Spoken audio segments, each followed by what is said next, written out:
This is Theodora Scarrato, Executive Director of Environmental Health Trust, and I'm here today with award-winning writer Katie Alvord to talk about her recent article, Is Wireless Technology an Environmental Health Risk?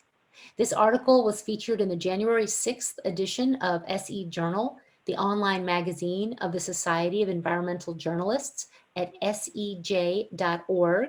That's the website where you can go to read her article. And Katie is a longtime member of that group. Her article covers the safety debate over wireless technologies, summarizes the wireless radiation health risks that have been found in numerous studies, and discusses 5G as well as effects of wireless radiation on nature. And she also lists ways that people can reduce their exposure to wireless radiation. Katie, thanks for joining me today. Well, thank you very much for inviting me to talk about this. And also, I want to thank you for being such a helpful resource on this issue. Thank you. Thank you so much. I guess I'd like to start with asking what motivated you to write this article? Well, so one reason I wrote it is it's likely that wireless radiation was a major contributor to a health crash that I suffered in 2012. That's when I became electrosensitized and started getting really debilitating pressure headaches and nausea and memory glitches and other sorts of cognitive impairments whenever I got near computers or wireless devices or transmitters like cell towers.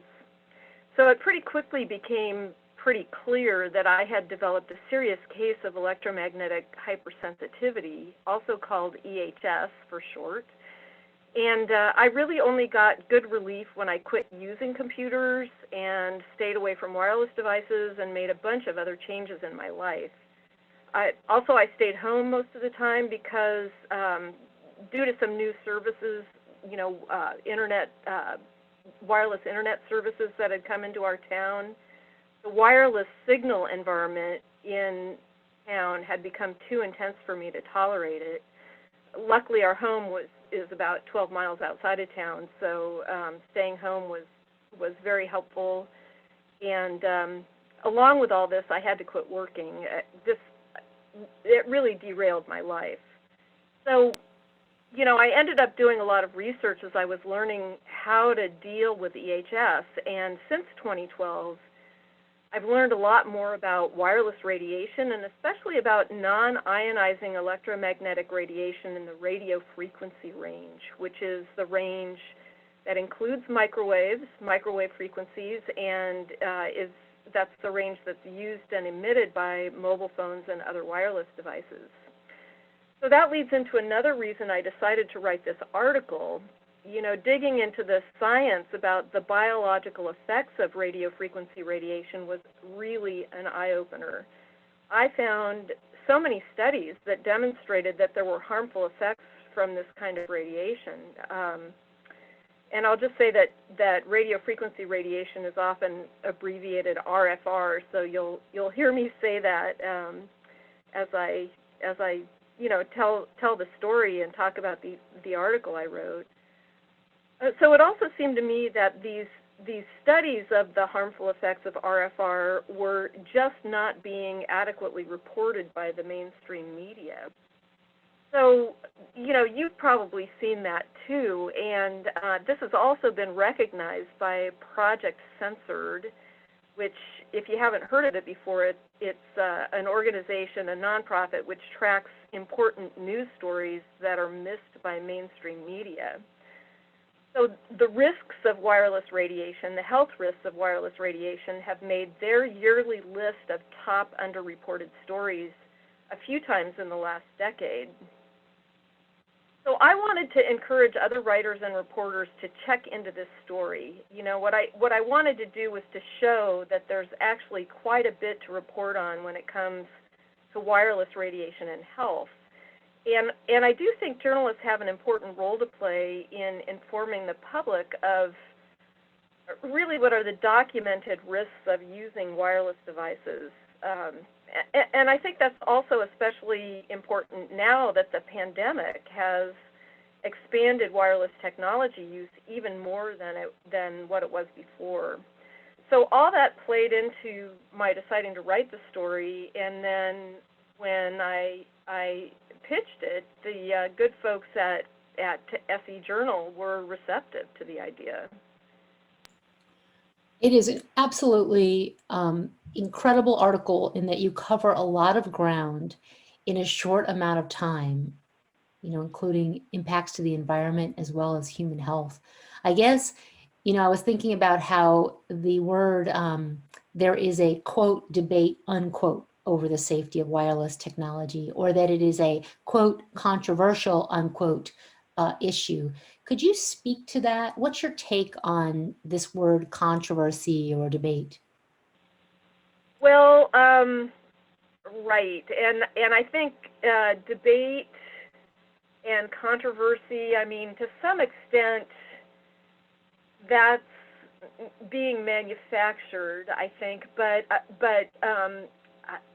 let me first sort of back up and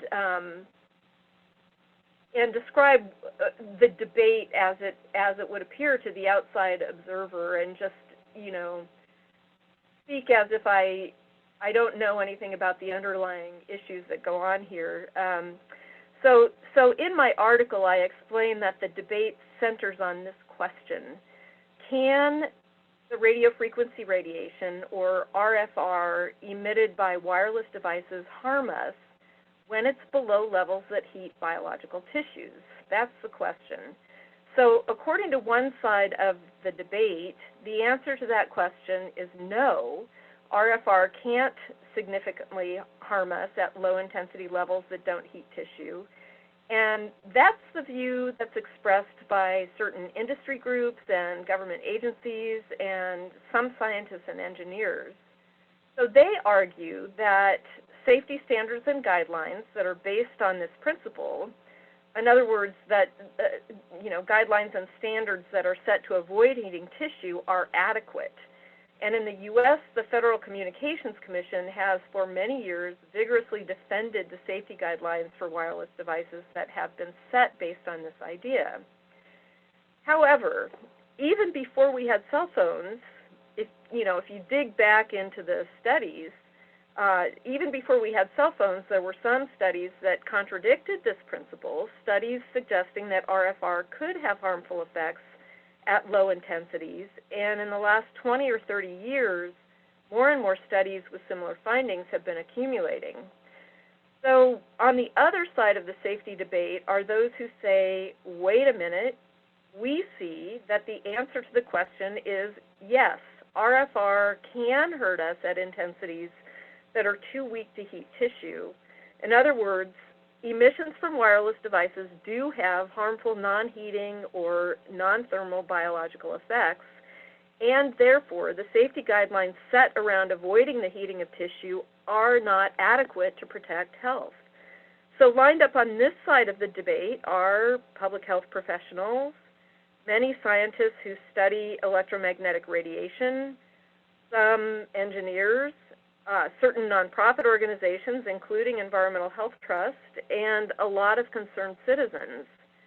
So these folks, this side, is populated by advocates for more safety, and they are saying that there are now thousands of studies with findings of harmful biological effects from low-intensity RFR exposures, including effects like DNA breakage, sperm damage, and increased cancer risk.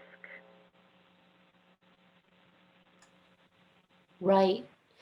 I was thinking about the National Toxicology Program. You have a section on that, which was the $30 million study that the FDA asked for to test if non-thermal, non-heating levels of wireless radiation would have an effect on rodents, because the FDA said that, well, we can't study humans because that would be, of course, unethical. So let's do, and also we would know for decades what the effect would be because of how long it takes to get tumors. Can you talk about the National Toxicology Program and wireless cancer risks more specifically? Sure. so in my article, I report that the National Toxicology Program study, or NTP study for short, found clear evidence that wireless radiation can increase risk for rare cancers that are called schwannomas of the heart, and some evidence of increased risk for malignant gliomas of the brain. And if you go on the NTP website about this study, you'll find the definitions that are used for these categories: clear evidence and some evidence. And so that seemed significant to me. I thought that was a very important thing to include in my article. And it also was significant to me that those results from the NTP study were corroborated by the Ramazzini Institute of Italy. So here are two scientific organizations with solid reputations, and both found increased risk of these cancers in rodents. Plus, both these studies included other findings of harm in the exposed lab animals, which included things like DNA damage and oxidative stress. There are other studies that have found links with other types of cancers, including thyroid, prostate, and breast cancers. And in fact, even going back to 2011, 10 years ago, there was already then enough research that linked wireless radiation exposure to cancer risk that the International Agency for Research on Cancer decided to designate radiofrequency radiation as possibly carcinogenic to humans. So this agency, which is IARC for short, based on its acronym, is part of the World Health Organization. And lately there's been a call for IARC to strengthen the warning level for RFR by upping its designation to either probably carcinogenic or just straight up, no qualifications, carcinogenic. So this issue is now on IARC's schedule to be reviewed. And meantime, the body of science on wireless and cancer does continue to grow. There was one study that came out as I was finishing my article last November, and that one found that after 1,000 cumulative hours of cell phone use, a person's risk of tumors goes up significantly. So, that 1,000 hours of cumulative cell phone use might be the equivalent of 17 minutes a day for 10 years, and that's the comparison that the study used. I saw that and I thought, that's not a lot compared to how much people seem to use their cell phones. I know what was heavy use in so many of these studies that have been done in the past is now nothing compared to how much we're using phones now. I mean, Right. 17 minutes a day, 30 minutes a day, we're just in a whole different ball game. What about other cancer, other non-cancer effects that you wrote about? Can you talk about that? Maybe more about oxidative stress and the Dr. Beatrix Golem study as well? Sure. Let's see. So where to start? There's just so much. Low-intensity RFR exposures, as I know that have been linked to a wide range of medical issues and illnesses. And in my article, I listed things like heart problems, neurological disorders, changes to the immune system, fertility problems, and this occurs in both men and women. There's leakage of the blood-brain barrier, disruption of sleep, impairment of memory, and there's also a lot of concern about wireless exposures when it comes to pregnant women and children. With children, their thinner skulls allow more RF penetration of their brains, and my article itself didn't go into a lot of detail about this, but I did link to an Environmental Health Trust study on this particular topic. Also, I did go into a little bit more detail on electromagnetic hypersensitivity, or EHS, which is what I've already mentioned is what happened to me. So I'll say more here about EHS. It is something that affects more people than many of us realize. There are surveys that I mentioned in my article that have estimated if it affects anywhere from 0.7% to 13.3% of various populations that have been studied. I think the low number there was the 0.7% was a study of Finland, and 13.3% came from a survey of Taiwan. There's a more recent European estimate that has said EHS affects 3 to 5% of the European population, and I don't know, that actually that might be just a selection of countries in Europe. I actually don't recall right now, but they did use the number 3 to 5%, and I've seen that same estimate applied to the U.S. as well. If that's true, that would mean at least 10 million people in this country, in the United States, have some degree of EHS, which is a lot. You know, you don't hear about it nearly as much as 10 million people being affected by it would warrant. So the most common symptoms are headaches, fatigue, insomnia, and cognitive impairment, but it's also not uncommon to get ringing ears, heart arrhythmias, nausea, and other symptoms. And these can range from mild to disabling. It's actually, I've had periods where I felt quite debilitated by it. And this didn't happen to me, but I have read accounts of some people who have lost their ability to walk in the presence of wireless signals. Some have mentioned that, or some have speculated that EHS is psychogenic. But, you know, when I was first reading about it, I read some things that indicated to me that's kind of a common thing with neurological disorders before people understand more about what's happening with them. Parkinson's disease was something they thought was psychogenic before they knew more about it, and also multiple sclerosis. And with EHS at this point, there's significant evidence that it's not psychogenic. I linked to some of this from my article, and also, so you mentioned Dr. Beatrice Galan.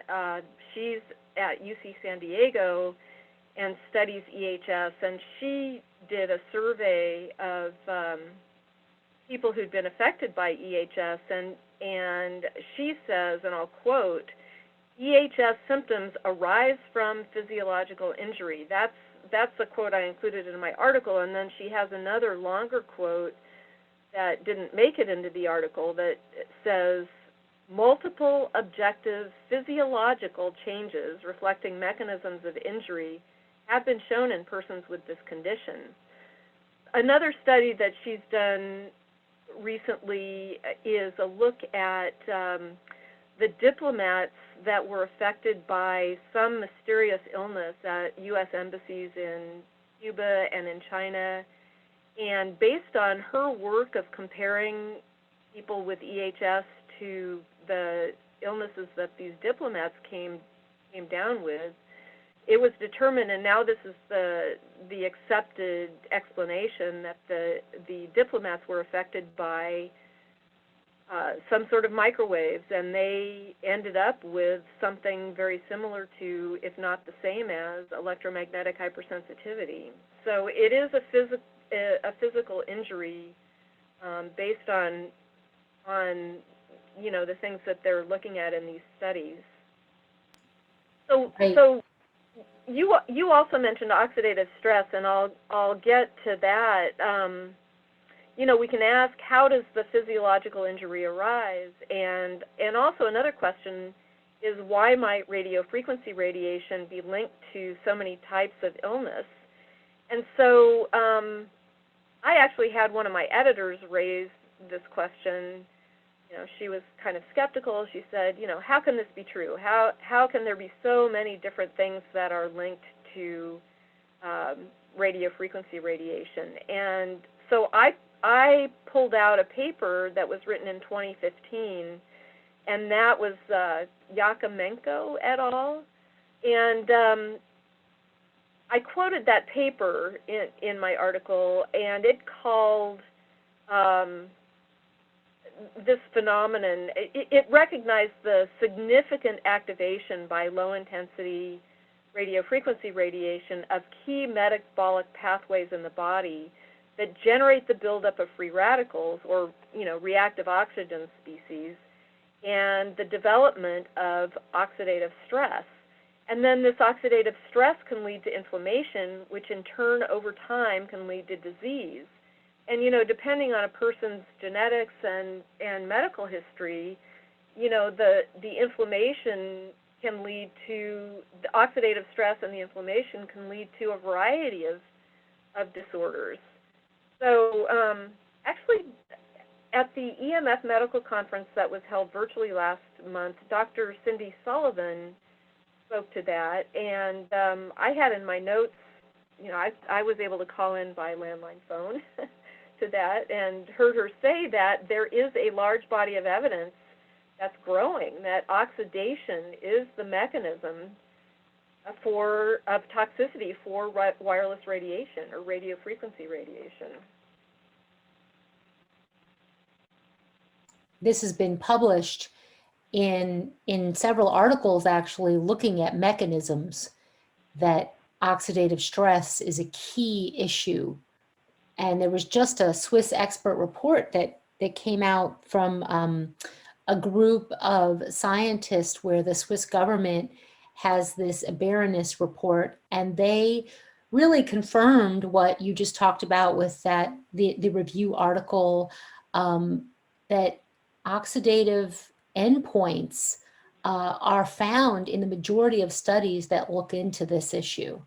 And that can lead to a myriad of effects with children and the elderly and the medically vulnerable more at risk. Right. And,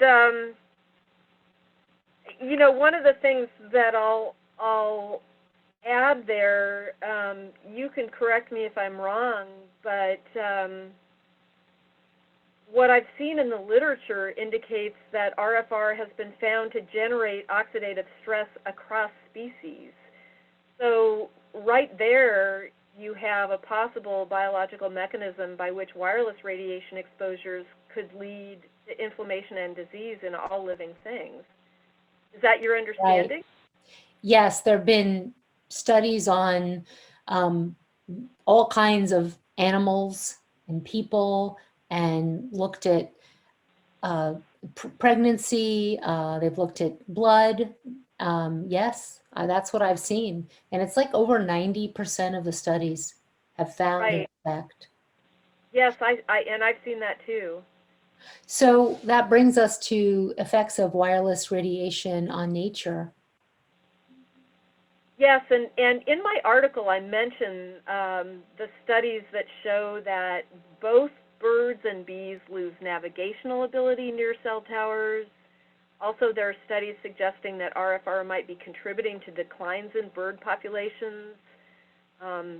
Also, that they could be contributing to recent dramatic drops in insect populations, and as well to colony collapse disorder among bees.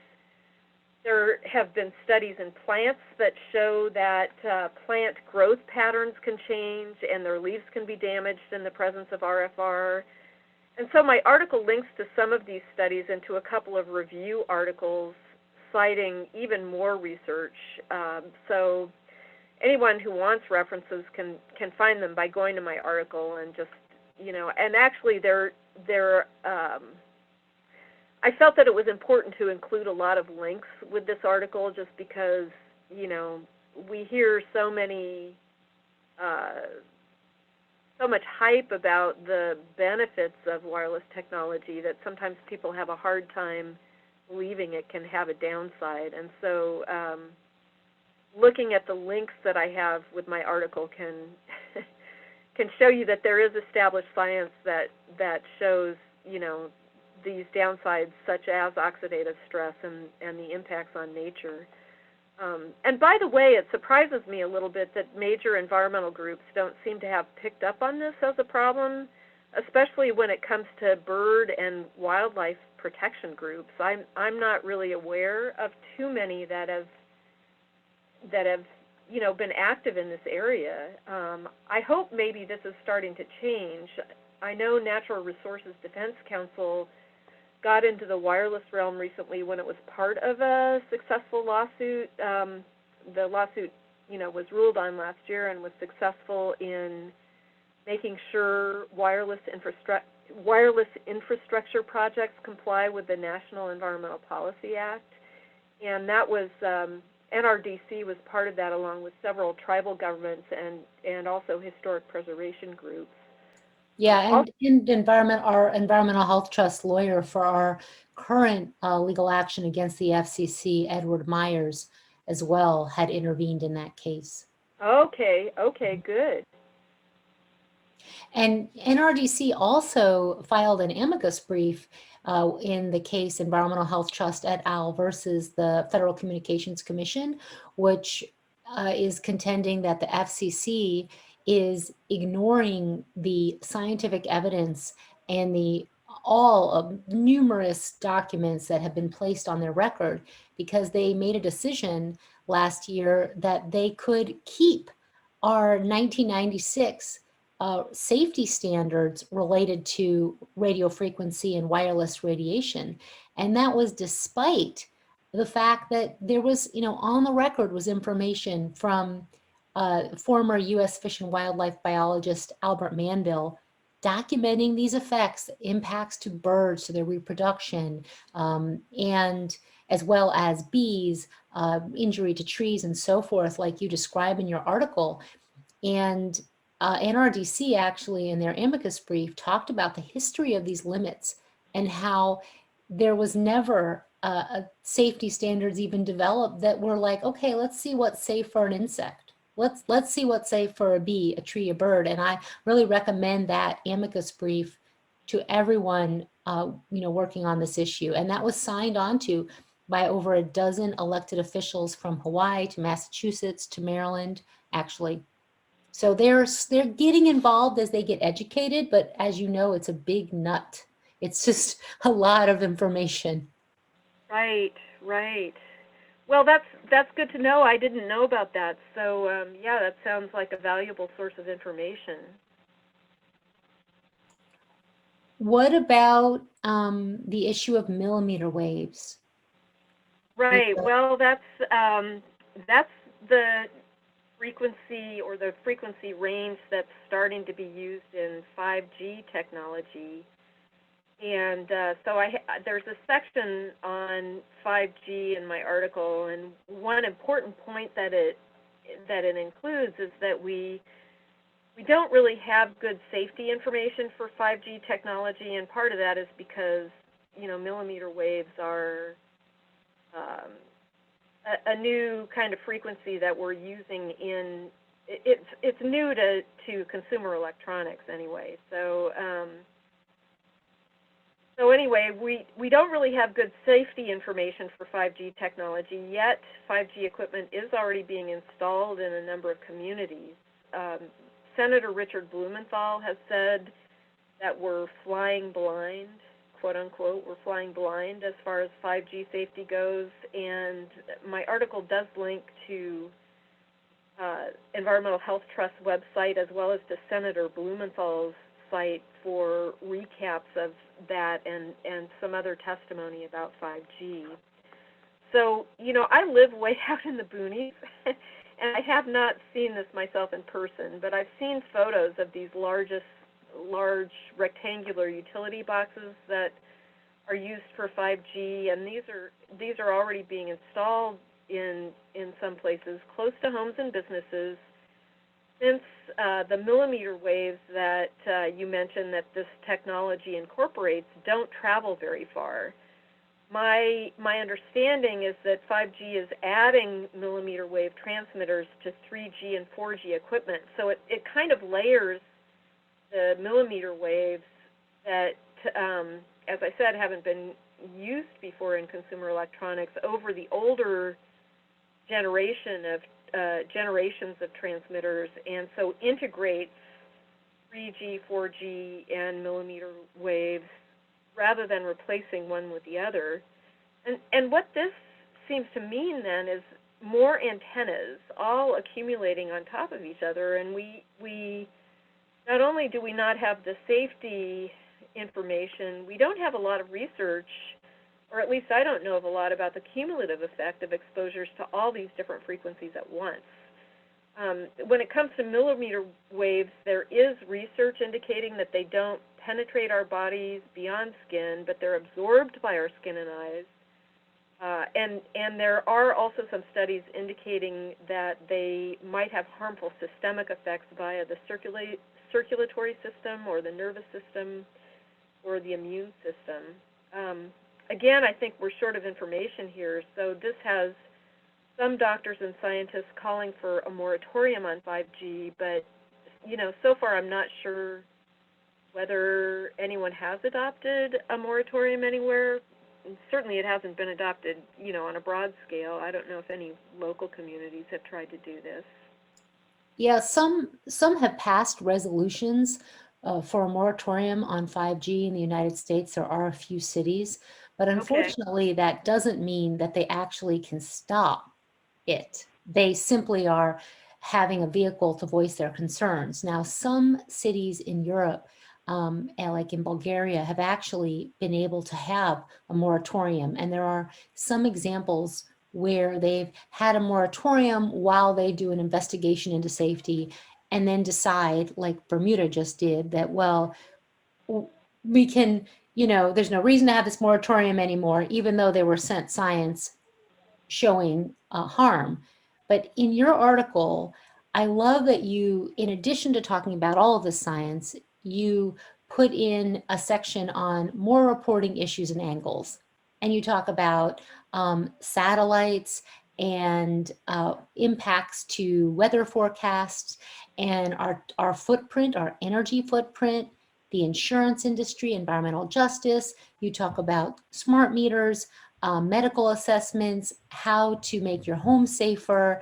And I guess the question is, and all of these other issues which are making 5G not, all of these reasons why people might want to take a pause before opening the red carpet. Why, in light of that, why has there been such a slow response from regulators? I mean, why in the cities where they pass a resolution to halt 5G, cities are still being forced to actually put in these small cells? Your article touches on industry influence, and I'd love if you could elaborate on that issue, which you cover in your article. Right. Well, so yeah, industry influence, I think, is the main reason for that slow regulatory response. And actually, my article itself, I mention, I do mention the strategy that's been used by industry of, putting out a lot of industry-funded studies. And what's been found about that, there are a few analyses out there which have found that industry-funded studies of radio frequency radiation, for example, are significantly less likely to find harmful effects in their results than independently funded studies. Right. I quote other articles that do a much more in-depth job of looking at industry influence. And one of those, the main one I quote in the article is the piece, really an excellent piece that was published by The Nation in 2018. That was written by Mark Hertsgaard and Mark Dowie, and that was their article titled "How Big Wireless Made Us Think Cell Phones Are Safe." So in this article, they basically detail what a great job the wireless industry has done in using what a lot of people call the tobacco playbook, which is, using multiple strategies to sow doubt about the science that suggests their products might be harmful. So, that's all out there, and it's very confusing, I think, to people who don't have time to go in depth into the topic. And the industry also uses a lot of lobbying. There's a very busy revolving door between the wireless industry and the Federal Communications Commission. which has been documented quite well by a report called Captured Agency by Norm Alster, A-L-S-T-E-R. So, you know, I recommend both of those. I recommend, you know, Hertzgaard and Dowie's article was the main one that I mentioned in my piece, and I recommend reading that, but I also want to add a recommendation because now there is yet another really superb article about industry influence in the wireless realm, and that was written by Barbara Kopel and titled Wireless Hazards, and it appeared in the Washington Spectator on December 28th, 2020. I really consider this one a must-read, and you know, it came out within a week of mine, and no, she and I have never met or communicated with each other, even though, you know, we were both writing these articles about very similar topics at roughly the same time. So I didn't even know of her piece until after mine went live on January 6th. But it's very very thorough, and so yeah, I would recommend that. And also, I would recommend reading, if people want in-depth reading about this topic, I think Disconnect by Deborah Davis is a really good source. Yeah, and you know, I'll just add one other factor, which I think, and again, I don't cover this particular factor in my article, but I think it's important, and I think people need to consider it. And it's something which I think might give government regulators a reason to turn a blind eye to the health impacts of wireless technologies. And that is that the FCC actually makes a lot of money for the federal government by auctioning off rights to use the wireless spectrum. Right. That's pretty huge. So our government is making money from auctioning off frequencies that can be used commercially. Right. I think, you know, people don't think about that, but, you know, it's sort of the old follow the money story. Yeah. Well, your article, I hope, will be a springboard, a jumping off point with, you know, places where there can be articles. I mean, that's what I just loved about your article. It was like giving people different areas that are entire books, really. I mean, each of your sections could be an entire book, like how do we protect ourselves? What do we do now that we, you know, recognize this published science? Right, and there are some good books out there. Actually, I think, you know, I already mentioned Disconnect by Deborah Davis, and she's got some good material in that book about, you know, what to do to be more safe. And of course, you know, Environmental Health Trust is putting out information about that. The editors asked me to put something simple in my article, and so I just did a quick 8 points that would be useful, especially for journalists that this particular article was targeted to. You know, and I'll add here that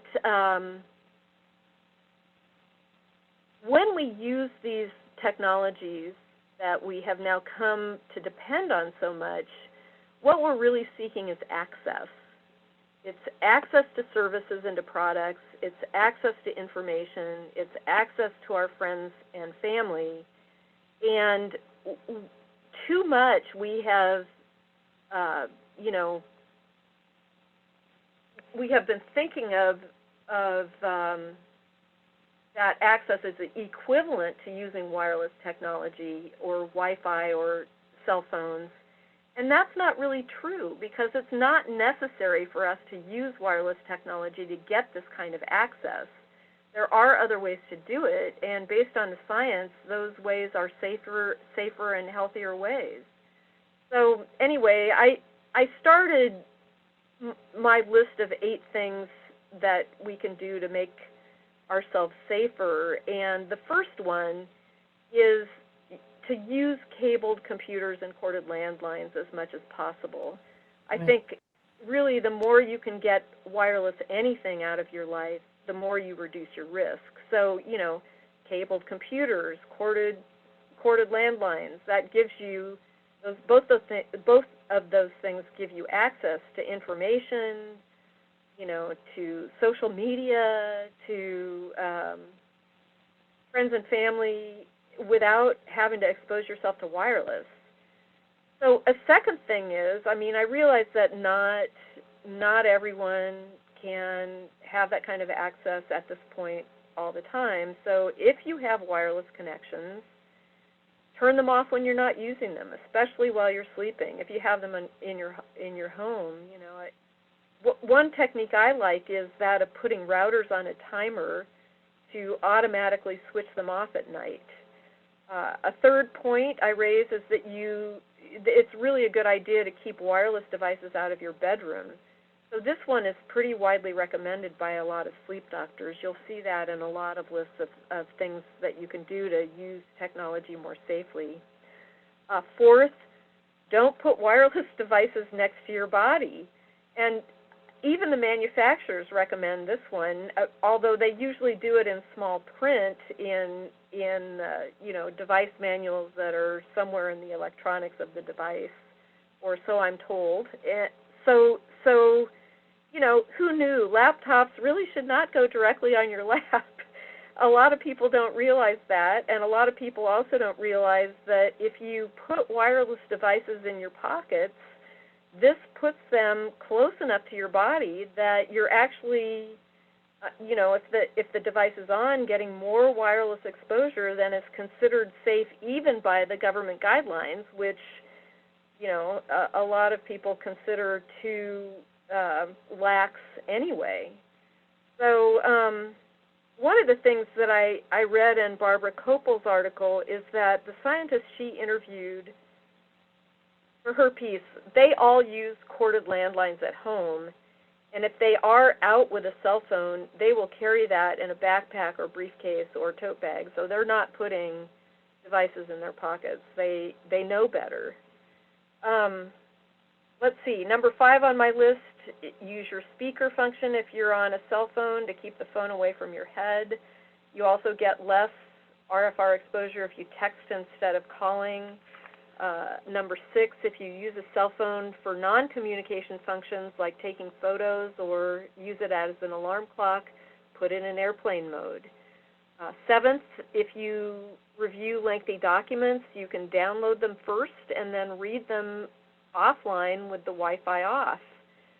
And I think this is something that can be done with movies too. Like if instead of leaving Wi-Fi on while you're streaming, you download first and then watch the movie with the Wi-Fi off.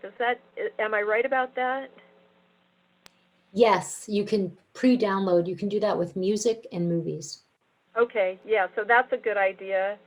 And then also I have an item on my list about smart meters, which emit radio frequency radiation. If you are in a location that allows you to opt out of smart meters and to keep an analog mechanical meter, I would recommend it, and especially because smart meter exposure has been blamed for some cases of electromagnetic hypersensitivity. And, once you have that, it can be hard to recover from it. So, yeah, and in that section of my article, I also note that if you suspect you might have EHS, like if you feel symptoms when you're exposed to wireless signals, it is smart to be as thorough as possible to eliminate your exposures to wireless signals. Thank you for putting that together for all the journalists and all the people who are reading it who are new to the issue and wondering what to do and where do I start, because it really feels, I think, quite overwhelming when people first learn about this issue. Yeah, and it seems like if you just think in terms of simple things like turning it off when you're not using it, that's a big help right there. Exactly. Well, so I know that you wrote this to interest other journalists in writing about this topic. What stories would you like to see coming off of your report? Well, you know, you've touched on this a little bit in our conversation here already. Like you mentioned the point I put in there about creating lower RFR homes with cabled and corded technology options. I think right now those types of stories would be really of interest to a broad audience, especially since people are spending so much time at home, and I'm sure a lot of people would like learning more about how to make their homes as healthy as possible. So that's one story. I'm very interested in more about the insurance issue, which I think you also mentioned. You know, what is this about insurance companies including radio frequency radiation or electromagnetic radiation in general as a pollutant in their literature, and they don't offer product liability coverage for devices? So what does that mean? You know, really, I think it would be good to have an article to help us understand that better. If insurance companies think devices represent too much risk for the companies to give them coverage, what does that mean for the rest of us? You know, also the energy and ecological footprint of wireless technology. I would really like to see a lot more out there about this. Are we making climate change worse by using wireless technology? You know, how does it compare to other forms of technology in terms of energy use? In my article also, in the 5G section, I mentioned the New Hampshire report on 5G and wireless technology safety, which came out last November. And that had in it some remarkable recommendations, such as one that sticks with me is they recommended shifting schools and libraries away from using Wi-Fi to hardwired connections. You know, as soon as they can get funding for it, they would like to see that happen throughout the state. So, you know, who else is thinking about that? But they looked at the issue and they said, you know, really, we think this is a good idea. Let's get rid of the Wi-Fi in schools and libraries. And so I'd love to see some in-depth follow-up on this report. There were several other recommendations that were quite good, and I'd like to know, you know, does the state adopt these? Does it follow up the recommendations with action? So that's, I think, a really rich area for more reporting. Will other states follow their lead and make similar recommendations?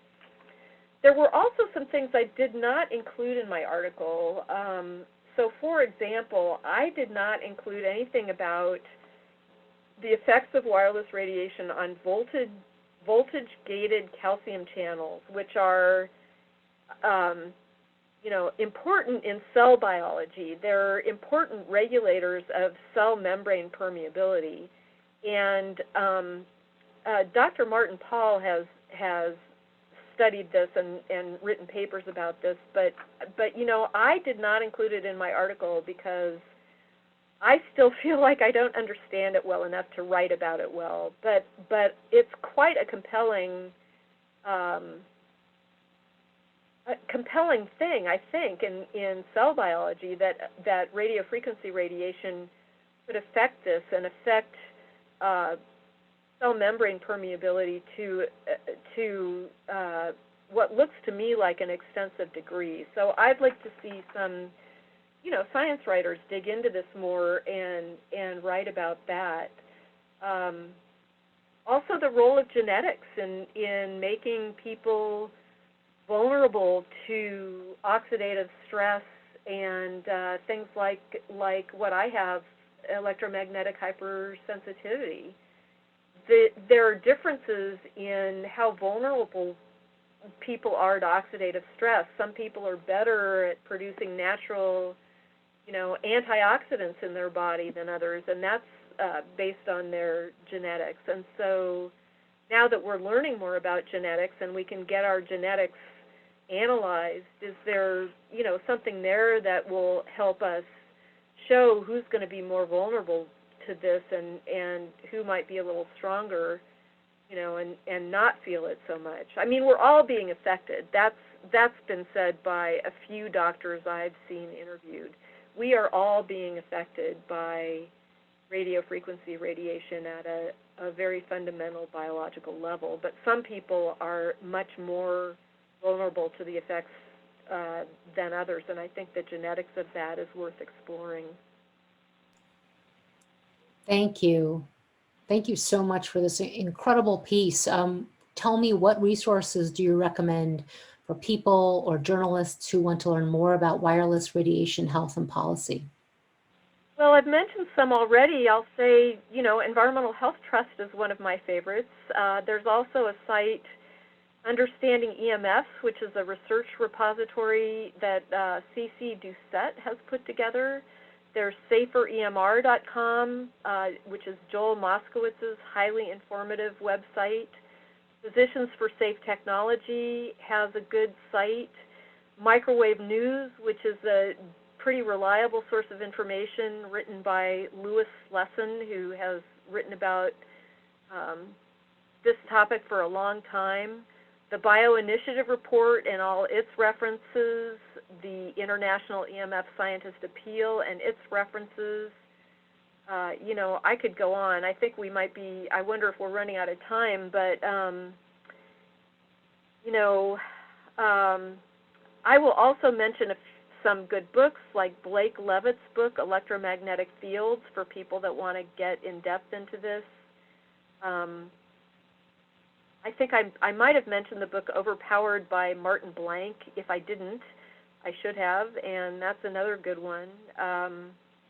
And in terms of articles, I really like, I want to be sure to mention articles written by Christopher Ketchum on this issue, because his writing is so good. I'm a big fan of his writing, and I did link to two of his articles from mine.